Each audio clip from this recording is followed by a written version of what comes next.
할렐루야. 오늘 우리에게 주시는 하나님의 말씀은 이사야서 62장 1절에서 12절까지의 말씀으로 부전자전이라는 제목으로 말씀 나누도록 하겠습니다. 지난달 셋째 주일 오후 예배 때 담임 목사님께서 청년부 설교를 맡아주시고 오랜만에 저도 여러분들과 말씀을 나누었던 적이 있었습니다.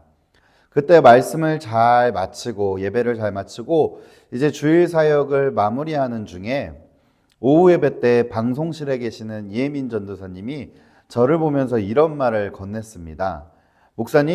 목사님께서 아까 단위에서 말씀하시는 모습을 보니까 지한이가 올라와서 말하는 것 같았어요 라고 하며 한참을 웃더라고요. 덩달아 저도 웃으면서 말했습니다.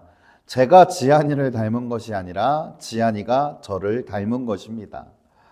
여러분들 보시기엔 어떠하신가요? 지한이가 저를 많이 닮았나요?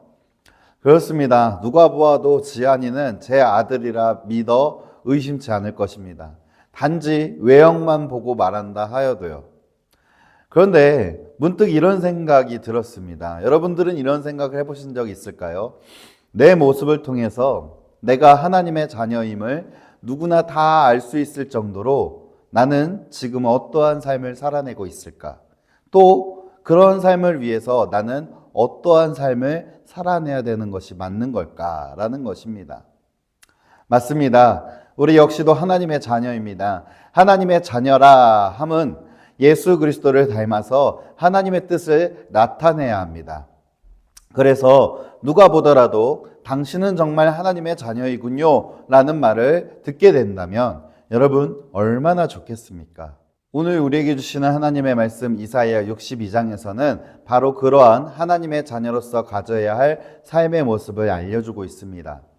그런데 단지 우리만 하나님의 자녀로서의 삶을 살아내는 법을 알려주실 뿐만이 아니라 하나님께서도 우리를 위해 끊임없이 일하시며 끝없이 우리를 지키시는 은혜도 함께 있음을 보여주고 계시는 것입니다. 1절 말씀 보도록 하겠습니다.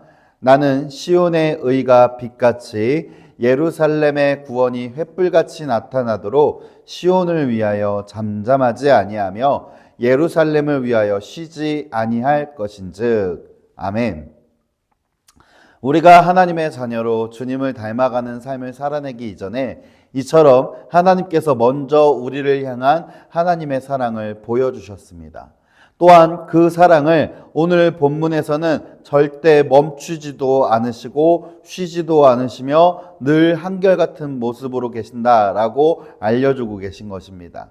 사랑하는 성도 여러분, 그렇게 하나님은 늘 우리를 바라보시며 지키시고 우리를 위해 일하시는 하나님이십니다.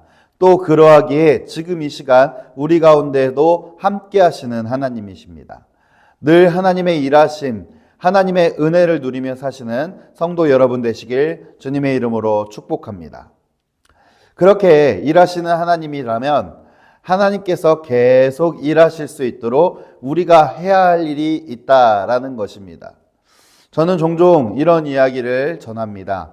구원의 은혜는 하나님께서 예수님을 통해 일하시는 십자가의 사건을 믿는 믿음으로 주어지는 선물이자 은혜라고 한다면 구원받은 자의 삶은 절대 공짜가 아니다라는 것입니다. 하나님의 일하심이 우리에게 주어진다면 우리 역시도 하나님의 자녀로서 마땅히 살아내야 할 삶의 모습이 있는 것입니다.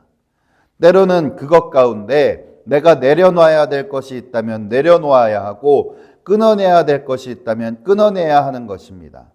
그래서 오늘 그 모습으로 첫 번째 알려주고 계시는 것은 하나님의 구원의 소식을 우리가 나타내야 된다라는 것입니다. 본문 6절 말씀 보겠습니다. 예루살렘이여 내가 너의 성벽 위에 파수꾼을 세우고 그들로 하여금 주야로 계속 잠잠하지 않게 하였느니라. 너희 여호와로 기억하시게 하는 자들아 너희는 쉬지 말며. 아멘.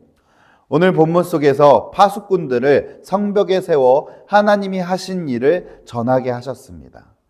하나님의 일하심을 날마다 지닌 하나님의 백성들, 우리이기 때문에 하나님의 자녀로서 하나님이 하신 일들을 늘 입과 행동으로 나타내야 되는 삶을 살아내야 하는 것입니다.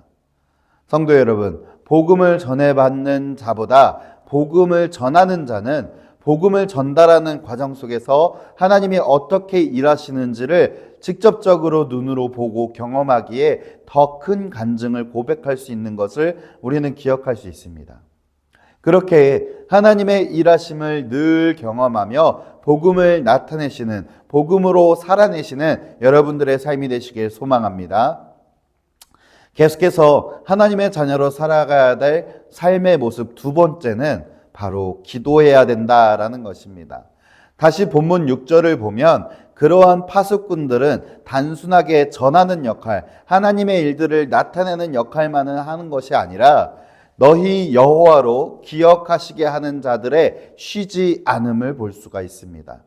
즉 하나님이 계속 일하시도록, 하나님이 우리를 기억하시도록 우리에게 반드시 행해야 될 모습이 있는데 그것이 바로 기도인 것입니다. 기도는 그래서 대화 또는 호흡과도 같다라고 합니다. 하나님은 늘 기도하는 중재자들을 통해 기도의 응답으로 일하셨습니다. 하나님께서 우리의 기도를 들으시고 하나님의 방법대로 일하시며 응답을 주시는 것이죠. 따라서 하나님의 자녀로서 우리가 반드시 가져야 될 삶의 모습은 기도의 자리를 지켜내며 늘 기도하기를 힘써 행해야 한다는 것입니다. 우리가 잘 아는 성경 인물 다윗은 그렇게 기도함으로 하나님의 마음에 합한 자라 일컬음을 받았으며 출애굽한 이스라엘 백성들은 기도함으로써 여리고성을 무너뜨렸습니다. 다윗이 위대한 것도 아니었고 출애굽한 이스라엘 백성들이 뛰어났던 것도 아니었습니다. 기도할 때 하나님이 진정으로 일하심을 기억하시길 바랍니다. 그래서 늘 기도에 힘써 하나님의 일하심의 은혜가 넘쳐나는, 그래서 간증의 제목들이 더욱 넘쳐나시는 여러분들의 삶이 되시게 주님의 이름으로 축복합니다. 그렇게 하나님께서도 끊임없이 우리를 향해 크신 사랑으로 일하시지만 우리 역시도 하나님을 향해 기도하며 하나님의 행하신 일들을 나타내므로 그 누가 우리를 바라보더라도 하나님의 자녀로서의 삶을 살아내시는, 부전자전의 삶을 살아내시는 여러분들의 삶이 되시길 바랍니다. 기도하시겠습니다. 고맙고 감사하신 하나님 아버지, 우리를 구원하시고 오늘까지 쉬지 않으시며 우리를 지키시고 인도하시니 감사드립니다. 이제 구원받은 하나님의 자녀로서 우리가 이 땅을 살아나갈 때 하나님의 행하신 일들을 나타내며 날마다 기도하기를 힘써 행하는 우리가 될 수 있도록 인도하여 주시옵소서. 그리하여서 우리의 삶을 통하여서 하나님의 형상이 회복되고 하나님의 자녀로서의 삶을 마땅히 살아나가는 우리 모두가 될 수 있도록 역사하여 주시옵소서. 예수 그리스도의 이름으로 기도드립니다. 아멘.